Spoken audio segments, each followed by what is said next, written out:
Sandra ntiyari yishimye na gato. Yaramaze gutongana n'ababyeyi be kandi niyumvishaga impamvu ababyeyi be batari kumuha uruhushya ngo ajye mu kirori hamwe n'inshuti ze. Yaribwiye ati, sinzi niba hari undi muntu ufite ababyeyi badasobanutse nkanjye. Barumva ko kundeka nkajya mu kirori saa 9 z'ijoro ngataha saa 4 ari ikintu gikaze. Ubundi se abandi ko banataza saa 6 cyangwa nyuma yaho. Gusaza no gusahurwa koko. Harya ngo nibaza abundi be ndi kumwe nabo. Umukobwa w'imyaka 17 ndi umwana ku buryo nashobora kwihitiramo abo nifatanya nabo. Gusa barigorera ubusaye n'undi iriya fete ndayijyamo tu.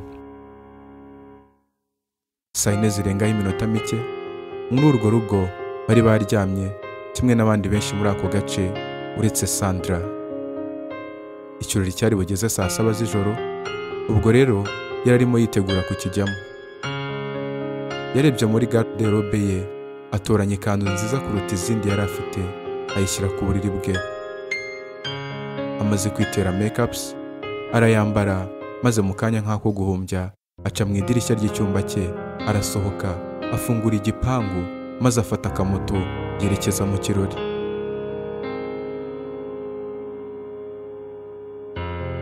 Ageze mu kirori yasanze inshuti ze ziri kunywa inzoga nyinshi kandi inyama zari hose. Mu kumubona zaratangaye cyane kuko zitari ziteze ko akije mu kirori. Ziramusuhuza nawe bamuha icyo kunywa dore ko icyaka yari afite cyari cyinshi kandi nawe si ukuzinywa yiva inyuma.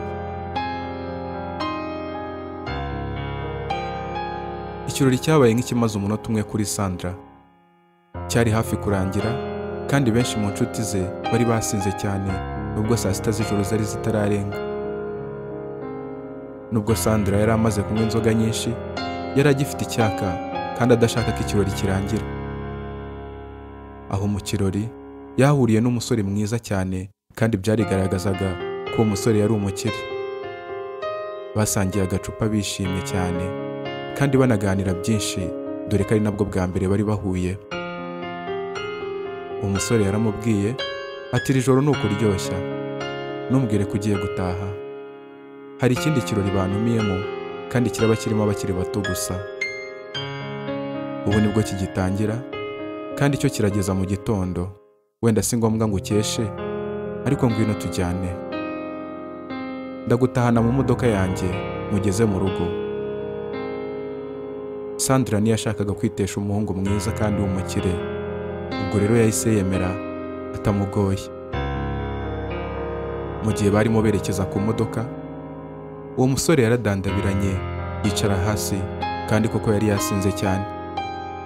Ibyo bitera Sandra impungenge yibaza niba uwo musore ari bushobore gutwara imodoka. Ariko uwo musore akibona ko agize ikibazo yahise amubwira ati, ntiwigire umwana ngo ibi bigutere kutajyana nanjye. Ntwara imodoka buri munsi kandi ibi ndabimenyereye.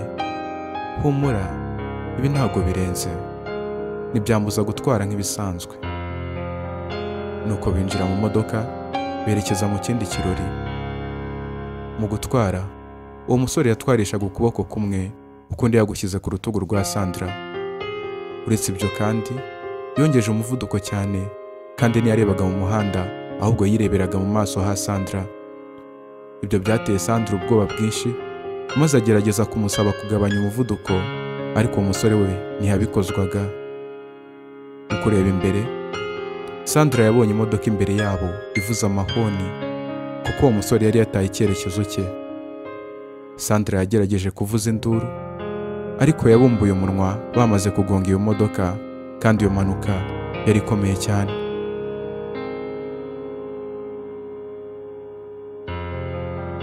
Hashize iminsi Sandra yavuye muri koma yisanga aryamye mu bitaro kwa muganga.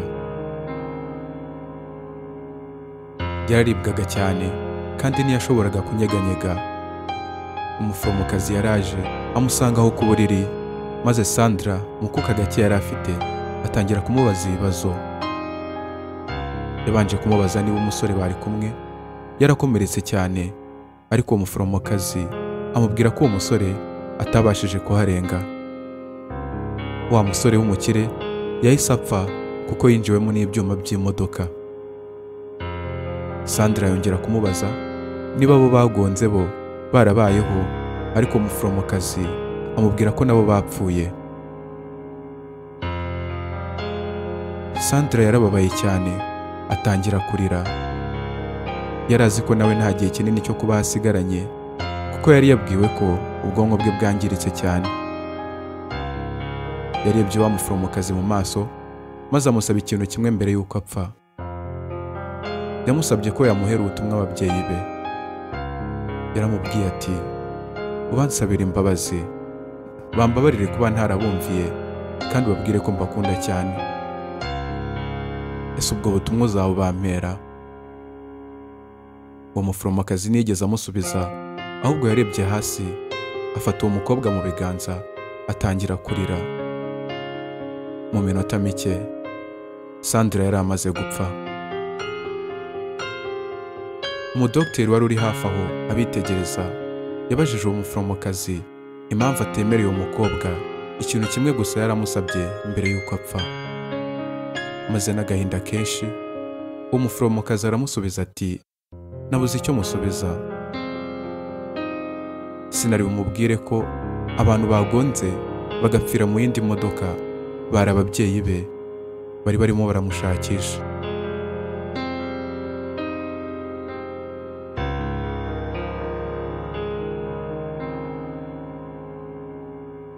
Iyi nkuru yari ibabaje cyane, ariko nanone yakwigisha byinshi.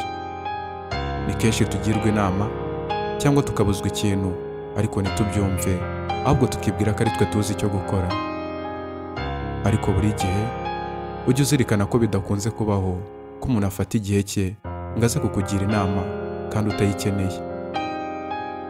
Kandi niyo wagirwa inama udakeneye, ntukayijugunye, ahubwo ujye uyibika, kuko hari igihe ushobora kuba uzayikenera mu gihe kizaza.